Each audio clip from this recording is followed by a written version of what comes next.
Praise lord, హల్లెలూయా. ఒక సంవత్సరం ప్రణాళికతో అనుదిన బైబిల్ పఠనం. ఈరోజు 12 జూలై 2025. ఈ సంవత్సరంలో 193వ రోజు. ఈరోజు కొరకు ఏర్పాటు చేయబడిన బైబిల్ వాక్య భాగాలు పాత నిబంధన కీర్తనల గ్రంథము 7, 8, 9 అధ్యాయాలు మరియు కొత్త నిబంధన అపోస్తలుల కార్యములు 17వ అధ్యాయము 1వ వచనం నుండి 15వ వచనం వరకు.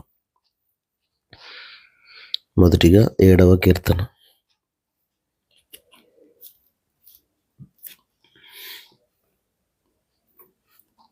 యెహోవా నా దేవా, నేను నీ శరణు జొచ్చి ఉన్నాను. నన్ను తరుము వారి చేతిలో నుండి నన్ను తప్పించుము. నన్ను తప్పించువాడెవడునూ లేకపోగా వారి సింహము వలె ముక్కలుగా చీల్చివేయకుండా నన్ను తప్పించుము. యెహోవా నా దేవా, నేను ఈ కార్యం చేసిన ఎడల, నా చేత పాపం జరిగిన ఎడల, నాతో సమాధానముగా నుండిన వానికి నేను కీడు చేసిన ఎడల, శత్రువు నన్ను తరిమి పట్టుకొననిమ్ము. నా ప్రాణమును నేలకు అనగద్రొక్కనిమ్ము. నా అస్యాస్పదమును మంటిపాలు చేయనిమ్ము. నిర్నిమిత్తముగా నన్ను బాధించిన వారిని నేను సంరక్షించితిని గదా. యెహోవా, కోపం తెచ్చుకుని లెమ్ము. నా విరోధుల ఆగ్రహం నన్ను చుట్టుకై లెమ్ము. నన్ను ఆదుకొనుటకై మేల్కొనుము. న్యాయ విధిని నీవు నియమించి ఉన్నావు గదా. జనములు సమాజంగా కూడి నిన్ను చుట్టుకొనుచున్నప్పుడు వారికి పైగా పరమందు ఆసీనుడవు కమ్ము. యెహోవా జనములకు తీర్పు తీర్చువాడు. యెహోవా, నా నీతిని బట్టి నా యథార్థతను బట్టి నా విషయంలో నాకు న్యాయం తీర్చుము. హృదయములను అంతరింద్రియములను పరిశీలించు నీతి గల దేవా. దుష్టుల చెడుతనము మాన్పము. నీతి గల వారిని స్థిరపరచము. యథార్థ హృదయాలను రక్షించు దేవుడే నా కేడమును మోయవాడై ఉన్నాడు. న్యాయమును బట్టి ఆయన తీర్పు తీర్చును. ఆయన ప్రతిదినము కోపపడు దేవుడు. ఒకడును మల్లని ఎడల ఆయన తన ఖడ్గమును పదును పెట్టును. ఒక విల్లు ఎక్కుపెట్టి దాన్ని సిద్ధపరిచి ఉన్నాడు. తన విల్లు ఎక్కుపెట్టి దాన్ని సిద్ధపరిచి ఉన్నాడు. వాని కొరకు మరణ సాధనములను సిద్ధపరిచి ఉన్నాడు. తన అంబులను అగ్ని బాణములుగా చేసి ఉన్నాడు. పాపమును కనుటకు వాడు ప్రసవ వేదన పడుచున్నాడు. చేటును గర్భమును ధరించిన వాడై అబద్ధమును కని ఉన్నాడు.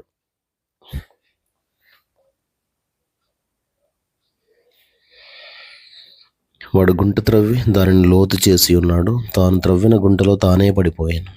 వాడు తలంచిన చేటు వాని నెత్తి మీదకి వచ్చును.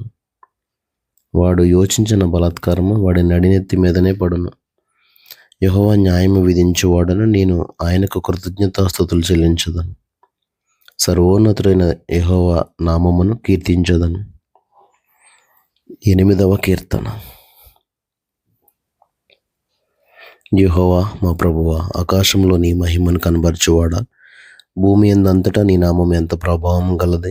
శత్రువులను పగ తీర్చుకొని వారిని మాన్పివేయుటకై నీ విరోధులను బట్టి బాలుర యొక్కయు చంటి పిల్లల యొక్కయు స్తుతుల మూలమున నీవు ఒక దుర్గమును స్థాపించి ఉన్నావు. నీ చేతి పని అయిన నీ ఆకాశములను నీవు కలుగు చేసిన చంద్ర నక్షత్రములను నేను చూడగా, నీవు మనిషిని జ్ఞాపకం చేసుకొనుటకు వాడేపాటివాడు, నీవు నరపుత్రుని దర్శించుటకు వాడేపాటివాడు. దేవుని కంటే వానిని కొంచెం తక్కువ వానిగా చేసి ఉన్నావు. మహిమ ప్రభావములతో వానికి కిరీటం ధరింపజేసి ఉన్నావు. నీ చేతి పనుల మీద వానికి అధికారం ఇచ్చి ఉన్నావు. గొర్రెలనన్నిటినీ, ఎడ్లన్నిటినీ,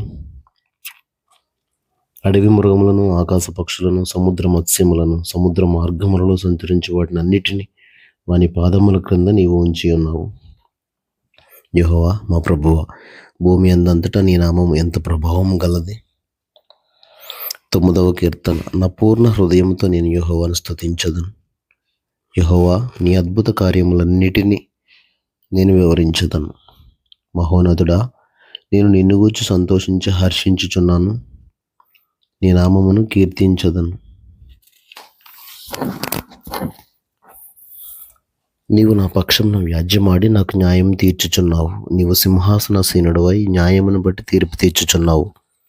కాబట్టి నా శత్రువులు వెనుకకు మల్లదురు. నీ సన్నిధిని వారికి జోగిపడి నశింతురు. నీవు అన్యజనులను గద్దించి ఉన్నావు. దుష్టులను నశింపజేసి ఉన్నావు. వారి పేరు ఎన్నటికి నుండకుండా తుడుపు పెట్టి ఉన్నావు. శత్రువులు నశించరి, వారు ఎన్నడూ నుండకుండా నిర్మూలమైరి. నీవు పెళ్లగించిన పట్టణములు స్మరణకు రాకుండా బొత్తిగా నశించను. యెహోవా శాశ్వతముగా సింహాసనాసీనుడై ఉన్నాడు. న్యాయం తీర్చుటకు ఆయన తన సింహాసనమును స్థాపించి ఉన్నాడు. యెహోవా నీతిని బట్టి లోకమునకు తీర్పు తీర్చును, యథార్థతను బట్టి ప్రజలకు న్యాయం తీర్చును. నలిగిన వారికి తాను మహాదుర్గమగును, ఆపత్కాలములలో వారికి మహాదుర్గమగును. యెహోవా, నిన్ను ఆశ్రయించు వారిని నీవు విడిచిపెట్టువాడవు కావు. కావున నీ నామం ఎరిగిన వారు నిన్ను నమ్ముకొందురు. సియోను దాసి అయిన యెహోవాను కీర్తించుడి. ఆయన క్రియలను ప్రజలలో ప్రచురం చేయుడి. ఆయన రక్తాపరాధమును గూర్చి విచారం చేయనప్పుడు బాధపరచబడు వారిని జ్ఞాపకం చేసుకొనును. వారి మొరను ఆయన మరువడు.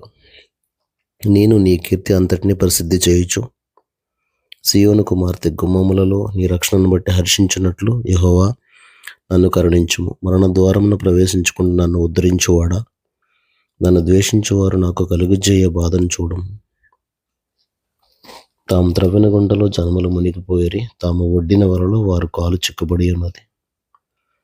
యెహోవా ప్రత్యక్షమాయెను, ఆయన తీర్పు తీర్చి ఉన్నాడు. దుష్టులు తాము చేసుకొనిన దానిలో చిక్కి ఉన్నారు.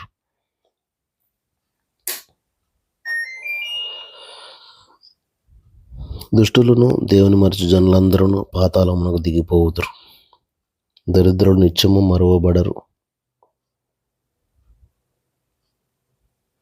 బాధపరచబడు వారి నిరీక్షణ ఆస్పదము ఎన్నటికి నశించదు. యెహోవా లెమ్ము, నరులు ప్రబలకపోవుదురుగాక. నీ సన్నిధిని జనములు తీర్పు పొందుదురుగాక. యెహోవా వారిని భయపెట్టుము, తాము నరమాత్రులమని జనులు తెలుసుకొందురుగాక.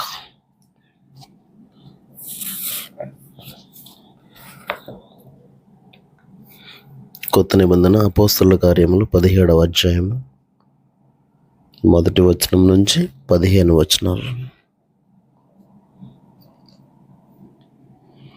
వారు అంఫిఫొలి, అపోల్లోనియా పట్టణముల మీదుగా వెళ్ళి థెస్సలోనికకు వచ్చారు.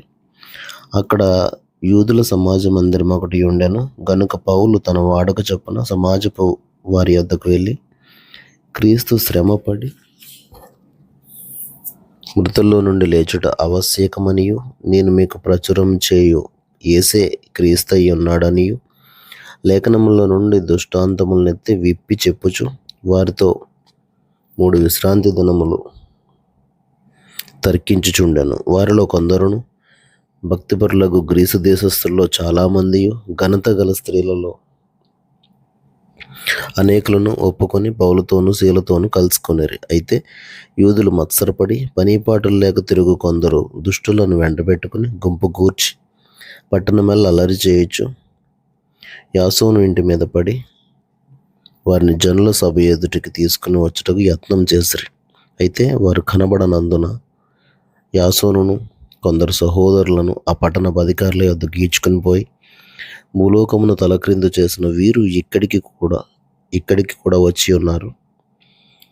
యాసోను వీరిని చేర్చుకుని ఉన్నాడు. వీరందరూ యేసు అని వేరొక రాజు ఉన్నాడని చెప్పి కైసరి చట్టములకు విరోధముగా నడుచుకొనువారు అని కేకలు వేసిరి. ఈ మాటలు వినుచున్న జనసమూహమును పట్టణపు అధికారులను కలవరపరిచిరి. వారు యాసోను వద్దను మిగిలిన వారి యొద్దను జామీన్ తీసుకుని వారిని విడుదల చేసిరి. వెంటనే సహోదరులు రాత్రివేళ పౌలును శీలను బెరయకు పంపించిరి. వారు వచ్చి యూదుల సమాజ మందిరంలో ప్రవేశించిరి. వీరు థెస్సలోనికయలో ఉన్న వారికంటే గనులై ఉండిరి గనుక ఆసక్తితో వాక్యమును అంగీకరించి పౌలును శీలయును చెప్పిన సంగతులు అలాగున్నవో లేవో అని ప్రతిదినమును లేఖనములు పరిశోధించుచు వచ్చిరి. అందుచేత వారిలో అనేకులను ఘనత గల గ్రీసు దేశస్థులైన స్త్రీలలోను పురుషుల్లోనూ చాలామంది విశ్వసించిరి. అయితే బెరయలో కూడా పౌలు దేవుని వాక్యం ప్రచురించుచున్నాడని థెస్సలోనికలో ఉండు యూదులు తెలుసుకుని అక్కడికి వచ్చి జనసమూహములను రేపు కలవరపరిచిరి. వెంటనే సహోదరులు పౌలును సముద్రం వరకు వెళ్ళమని పంపిరి. అయితే శీలయు తిమోతియు అక్కడనే నిలిచిపోయారు. పౌలును సాగనంప వెళ్ళిన వారు అతనిని ఏథెన్సు పట్టణం వరకు తోడుకుని వచ్చి శీలయు తిమోతియు సాధ్యమైనంత శీఘ్రముగా అతని వద్దకు రావాలని ఆజ్ఞ పొంది బయలుదేరిపోయిరి. దేవుడు తన పరిశుద్ధ వాక్యమును మన వెనుకిడిలో దీవించునుగాక. ఆమేన్.